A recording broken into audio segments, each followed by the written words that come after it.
should have a mic happening soon. Est-ce que vous m'entendez? Non. Non. C'est pour ça que je parle. Merci beaucoup. Alors, good morning. Bonjour tout le monde. Kwai. I would really like to welcome everyone and thank you for being here today, joining us outside on this cold, crisp winter. But we've been doing our exercises, so we're still a bit warm. And it's really, really appreciated that you are here.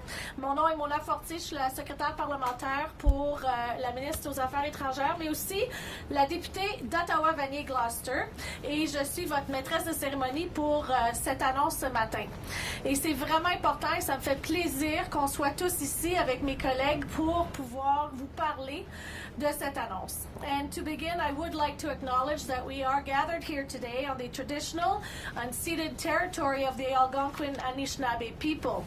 We honor, recognize, and respect the Algonquin Anishinaabe Nation as the traditional stewards of this land, and we are grateful for the opportunity to meet here today. Now, today is about looking ahead with confidence. Les Canadiens veulent des transports abordables et fiables et ils veulent avoir l'assurance que le secteur continuera de créer de bons emplois et de renforcer les communautés à mesure que le secteur évolue. This morning is a chance to speak about those priorities and to the opportunities that are in front of us. And so, without further ado, let's get to the matter at hand. And please join me in welcoming the Honorable Tim Hodgson, Minister of Energy and Natural Resources, to this mic.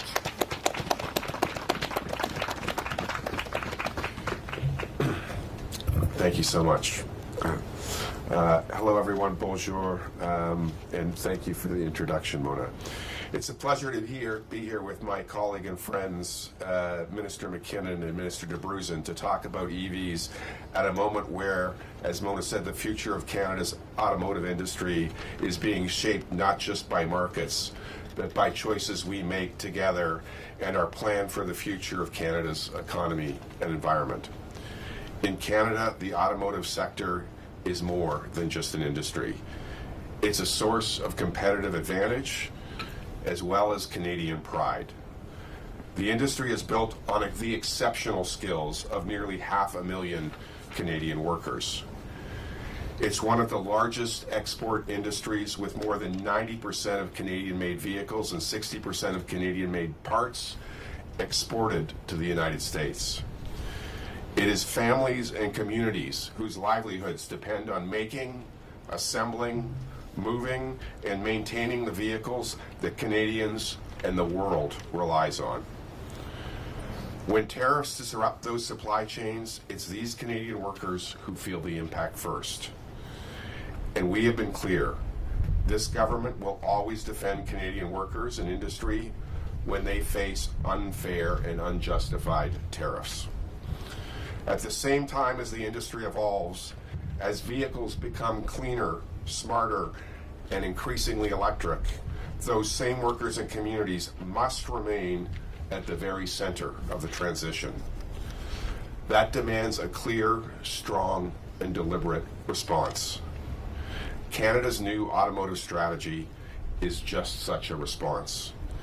At its core, it is guided by one principle: ensuring that Canadian workers and Canadian communities remain at the center of the global automotive transition. First, our strategy is about protecting workers and stabilizing the sector. To help the industry adapt, grow, and diversify into new markets, the government is dedicating $3 billion from the Strategic Response Fund, along with $100 million from the Regional Tariff Response Initiative. We are also providing additional income support through the new work-sharing grant program, ensuring workers can stay connected to their jobs as companies adjust to changing market conditions. And to ensure Canadian manufacturers have fair access to their own domestic market, Canada is maintaining counter tariffs on auto imports from the United States. Second, Our strategy is about incentivizing businesses to build and invest in Canada. We are launching consultations to strengthen Canada's automotive emission framework and exploring a tradable credit system that rewards companies that produce and invest here at home in Canada. Through Budget 2025, we are reducing costs for manufacturers by introducing the productivity superdeduction, leveraging refundable investment tax credits for clean technologies and electric vehicles, and lowering corporate tax rates for zero-emission technology manufacturers. And to diversify export markets and attract new investments across the EV supply chain, Canada is leveraging its world-class trade agreements, including our recent electric vehicle agreement with China. Third, and critically, this strategy is about transforming Canada's auto sector to build the vehicles of the future and make them accessible to Canadians. Many Canadians want to choose cleaner options, but they feel like EVs are too expensive, or they worry about not having enough charge to get where they need to go. It's time to change that. That's why our new government is bolstering our support for the National Charging Network, and together with a new regulatory approach and purchase incentive program, this will give Canadians confidence, give industry certainty, and give investors reason to commit capital here in Canada, all while making it easier and cheaper for Canadians to choose electric vehicles. I'm excited that we're developing a national charging infrastructure strategy to be released this fall, which will guide the construction and development of EV chargers from coast to coast to coast. Working with provinces, territories, industry, utilities, and partners, the strategy will focus on attracting more private capital, making building EVs ready, creating and supporting a skilled workforce, facilitating grid integration, and educating the public on EVs. Simultaneously, we are actively growing our national EV charging network with a $1.5 billion investment from the Canada Infrastructure Bank in new charging and hydrogen refueling infrastructure. I want to be clear, we are building from a position of strength. Since its launch, Natural Resources Canada's zero-emission vehicle infrastructure program has delivered real results, transforming Canada's charging landscape by supporting more than 30,000 public and private chargers that are open for use. Today, we are building on that success, announcing new investments under 3 Natural Resources Canada programs, all fully aligned with the Prime Minister's automotive strategy. Through the Zero Emission Vehicle Infrastructure Program, we are investing more than $84 million in 122 projects across this country that will install more than 8,000 new charging stations for electric vehicles from coast to coast to coast. Through the Zero Emission Vehicle Awareness Initiative, we are investing more than $7 million in 30 projects, including 11 projects led by Indigenous partners to build knowledge, skills, and confidence in EVs and clean fuels. And through the Green Freight Program, we are investing nearly $6 million in 3 projects to help Canadian fleet owners reduce costs, cut emissions, and improve competitiveness. These total investments of more than $97 million reflect the approach laid out by the Prime Minister. Protect what matters, build what is missing, and retool our economy for the long term. By protecting workers, supporting industry, and investing in the infrastructure that powers the automotive transition, Canada is strengthening its economic sovereignty and focusing on what we can control. Thank you very much. Merci, and I'll turn it back over to Mona.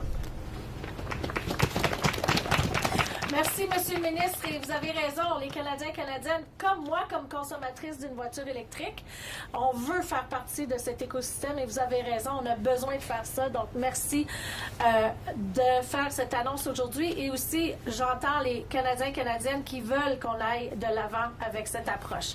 Alors, now I would invite Stephen MacKinnon, the Minister MacKinnon, the Minister of Transport and Leader of the Government of the House, to say also a few words. Thank you for being here, Stephen.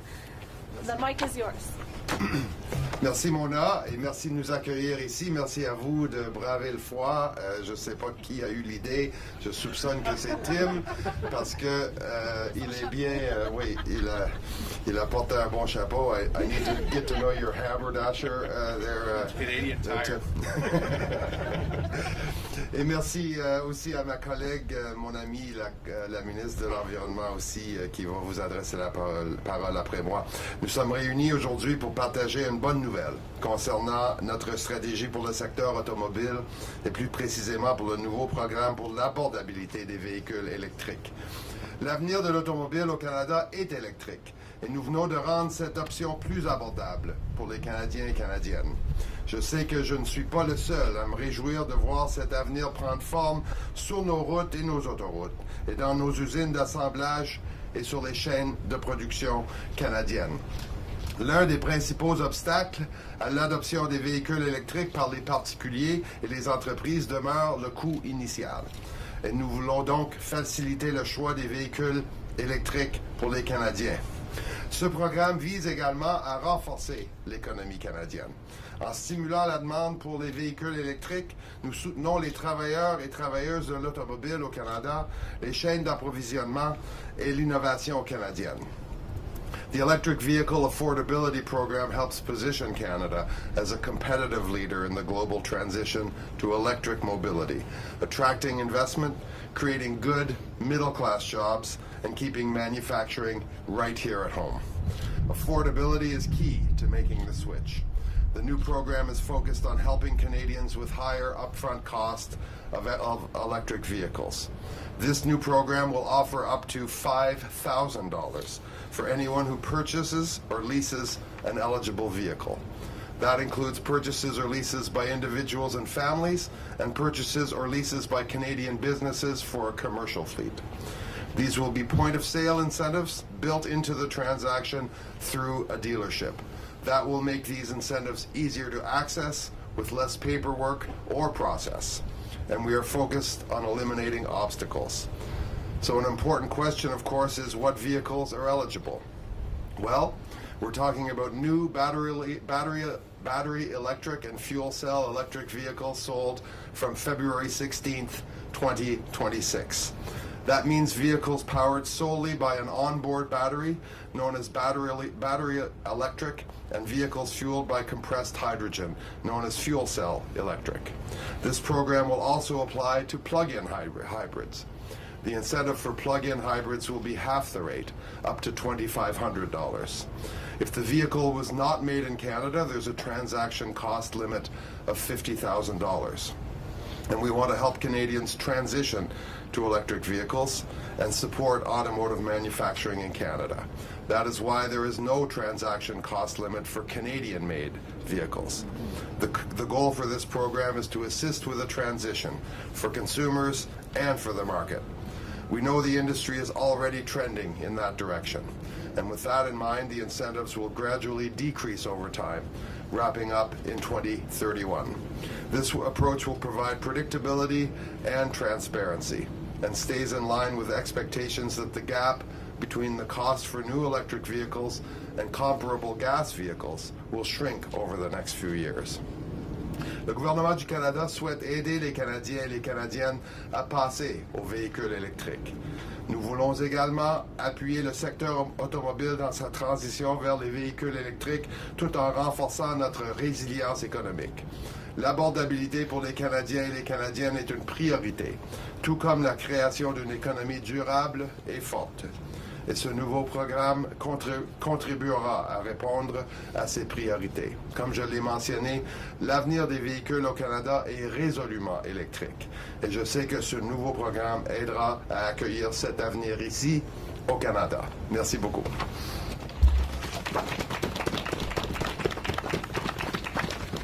Merci beaucoup, ministre MacKinnon, mon ami Steven. Alors maintenant, on sait qu'il fait froid, donc je vais accélérer et je vais inviter maintenant l'honorable Julie Dabrusin, la ministre de l'Environnement, du Changement climatique et Nature, de venir prendre la parole. Julie?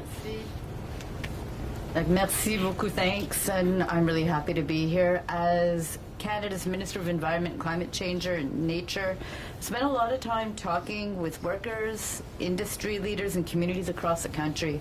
And what I hear again and again is this. People want pragmatic solutions that protect the environment, grow our economy, and support good, clean future jobs that support their communities. It's also about how we grow the economy. That's why environmental policy today is not just about driving down emissions, but it is. It's also about how we build an economy that is future ready, that works for workers, for businesses, and for families. It's about leading the world in the transition to net zero while strengthening Canadian industry, creating good middle-class jobs, and making sure our economy is competitive in a world that's moving quickly towards cleaner technologies and electrification. It's about infrastructure, trade, economic security, supporting an electric future that saves Canadians money and future-proofs. Last week, when Prime Minister Carney announced Canada's new automotive strategy, he laid out a clear path for smart economic growth, one that gives industry the certainty they need to invest, to innovate, and grow here at home. This strategy is about attracting investment into Canada's clean automotive sector, supporting the workers who build our vehicles, and accelerating a shift to zero-emission vehicles in a way that's predictable and achievable, with incentives like reducing the tax rate for zero-emission technology manufacturers, or the new consumer rebate program that Minister MacKinnon just spoke about. And Minister Hodgson today talking about the national charging infrastructure announcement, investing $74 million in 129 projects through the Zero Emissions Vehicle Infrastructure Program. We're putting in place durable and lasting infrastructure that will lead us to stronger economic and environmental outcomes for Canadians. We know that the future is electric. 1 in 4 vehicles sold globally, new vehicles sold globally this year, will be EVs. EV choices are expanding rapidly from cars to SUVs to pickup trucks, giving Canadians options to fit their lifestyles. And with plug-in hybrid EVs offering electric driving ranges plus gas backup, Canadians everywhere can make the switch with confidence and savings. We're not just supporting Canadians making the transition, we're also supporting an industry. To do this, we're introducing increasingly stringent greenhouse gas emission standards to achieve our EV sales goal of 75% EV sales in 2035. This approach increases the flexibility for automakers while still positioning us to achieve our GHG goals and meeting our net zero target by 2050. Pour se conformer à des normes plus strictes, les constructeurs automobiles devront commercialiser plus d'options électriques, telles que les véhicules hybrides rechargeables et les véhicules électriques. Du même coup, nous réduirons les formalités administratives et les dédoublements pour les constructeurs automobiles. Et nous éliminerons les chevauchements avec les mandats de vente provinciaux. Our new government is building the Canada of the future. We're giving Canadians options that mean cleaner air in our neighborhoods, less pollution around schools and playgrounds, and lower energy bills. Because switching to electric vehicles means fewer emissions and significant savings through lower fueling and maintenance costs. Sorry about that. Alors que nous tournons vers l'avenir, les Canadiens s'attendent à ce que nous bâtissons une économie compétitive, résiliente et prête pour l'avenir. Ils recherchent la certitude. Ils veulent savoir que le pays s'oriente dans une direction qui est censée pour leur vie, leur budget et l'avenir de leurs enfants. Malgré les incertitudes mondiales, nous savons que nous pouvons faire des choix judicieux quant à la prospérité de demain.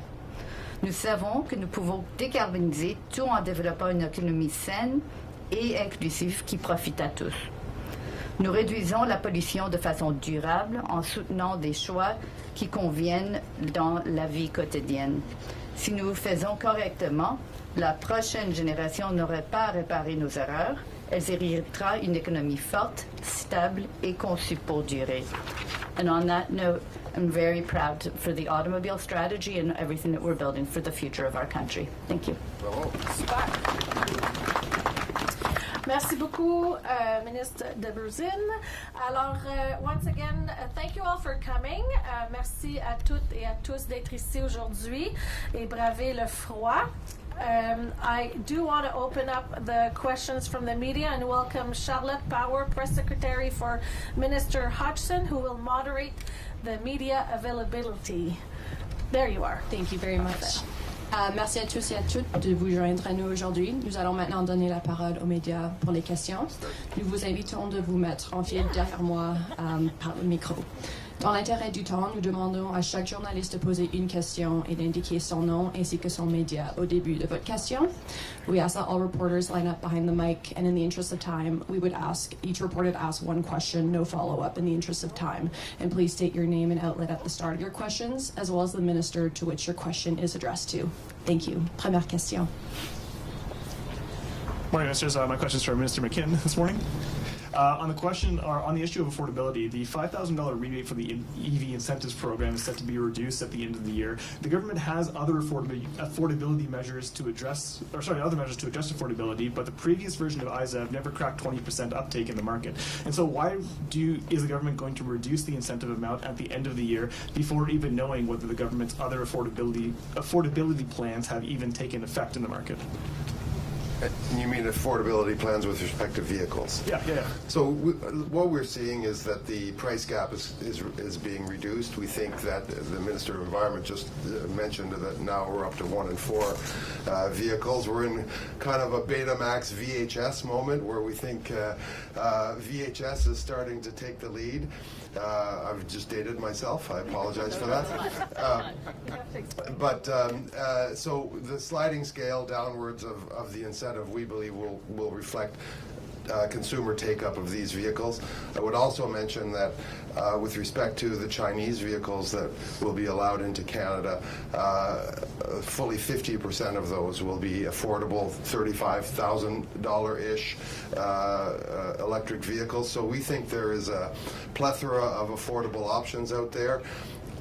Keeping at this $50,000 threshold will make sure that all Canadians who want to make the choice to go electric, any consumer of a new vehicle, a lease, a purchase, will have a plethora of options and indeed a very, very material incentive to be able to make that choice.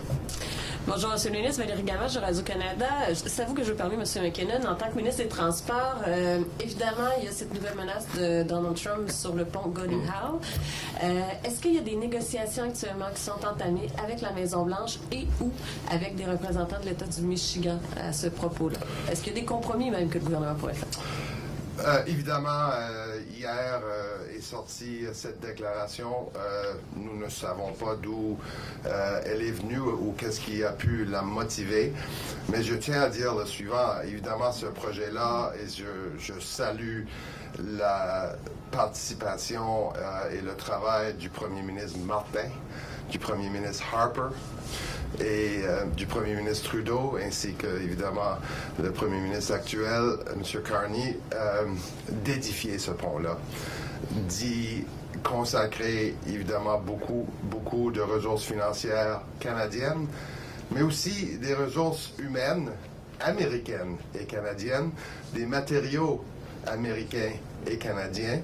Et ça va être un monument, moi, je pense, pour un siècle ou plus. À l'amitié, la fraternité, le partenariat entre nos deux pays.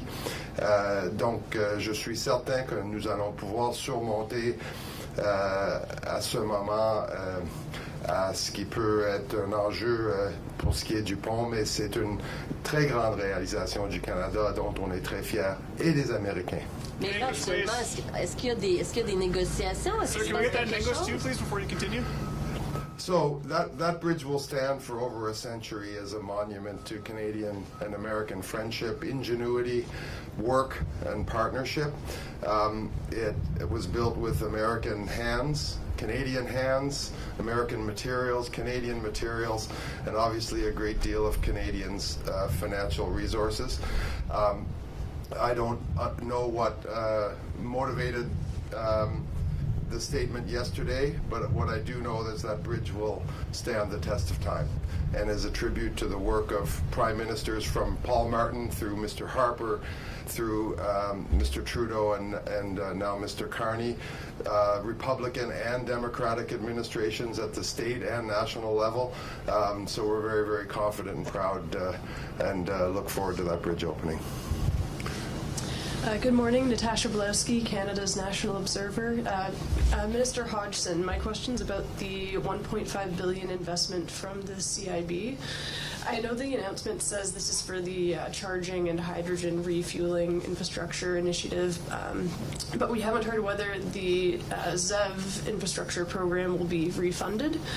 I understand that those two programs are, meant to be coordinated, and so I'm wondering whether the ZEV infrastructure program is going to receive any new funding from that $1.5 billion, or maybe a different funding envelope to help with projects that are in, rural, remote, multi-unit areas that aren't as well suited to the charging and hydrogen refueling fund. So, will the answer? Just to say, because there are two separate programs, as you mentioned. There's the CIB, which is the Infrastructure Bank's investments, that was tripled in the announcement. So triple the funding that's going to go towards charging infrastructure across our country. Today, part of what we're announcing is actually new projects under the ZEVIT program. So I'm going to look to Minister Hodgson for the number. I believe it's 7,400 new units that are being constructed. 8,000. 8,000. Well, so the new announcement today under ZEVIT, the programs work side by side. Thanks. But will it be refunded because it's set to end in 2027? And I understand it kind of fills a gap in those areas where large-scale deployment can be, tougher. We'll spend the money, and in 2027 we'll see where we are. Hi, Ministers. Noah Wachter with CTV News. My question's for Minister Dabrusin. Back in September, the Prime Minister said that the climate competitive strategy would be coming in just a few weeks' time. Last week, he kind of gave the same timeline and said just in a few weeks. I'm just wondering, when is it really coming, and why are we missing the timelines we're setting? Well, in fact, in Budget 2025, we did set up the climate competitiveness strategy, and it was quite clear within that strategy. It's about building the fundamentals for the economy of the future while taking into account the fact that we need to move Canada to a low-carbon economy. So that means factors like reinforcing the industrial carbon price. It's like enhanced methane regulations, which we did announce in December. That's going to reduce our emissions by almost 400 megatons on its own, just with that regulation. It's about clean electricity. So those factors were built into the budget 2025. The next piece is about the implementation piece. So there is more to come. That's what he was talking about, and that will be coming soon. But as far as timelines, there has been progress, and I just really want to note that even what we're talking about today was the automobile strategy is part of how we're moving forward to a more climate competitive economy. So we had the strategy that was within the budget. You've seen next steps building on that with the enhanced methane regulations, with the automobile strategy, and there's more to come, which is great news for the environment and for our economy. So it will be implemented in the next few weeks then?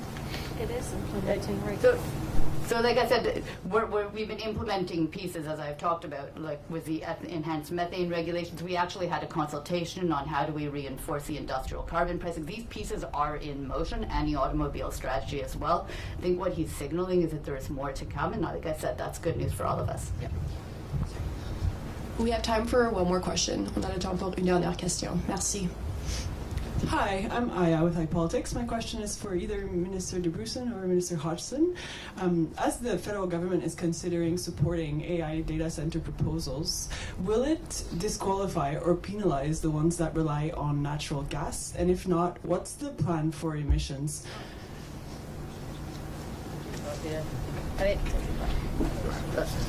There's a lot of good news in all of the opportunities that we have across all economic sectors, and includes developing stronger AI. We do have in place regulations as to how we make sure that our future is based on clean electricity. But the good news is, if you're talking about AI specifically, I believe we were just talking about strategies. There's an AI strategy that's coming out shortly, and so I'm going to leave it to Minister Solomon to be providing all of those details shortly. So last week in committee, Minister Solomon said that Minister Hodgson was aware of the developments on that file, so perhaps we can hear you on that. So we are focused on an AI strategy. We will focus on getting to our climate goals. We will do that with renewable energy, and where we use natural gas, we'll, to the extent possible, use abated natural gas. Thank you. That concludes our media availability. Merci tout le monde. Hey folks, do you have time to take 2 more questions for reporters who've been standing out in the cold? I'm so sorry, ministers have to get to cabinet. Sorry, David. That's okay. We'll take 1 or 2 more. Yes. I'll really appreciate it. Just real quickly, for Minister MacKinnon, rebates are supposed to be coming out. The incentives are supposed to be coming out in about a week's time. No portal has been set up. Dealerships haven't been informed. Are you ready to roll them out? Yeah, well, we'll obviously be processing some of those retroactively, but we're rapidly ramping up our capacity to do that. Okay, that concludes our availability. Thank you. Thank you.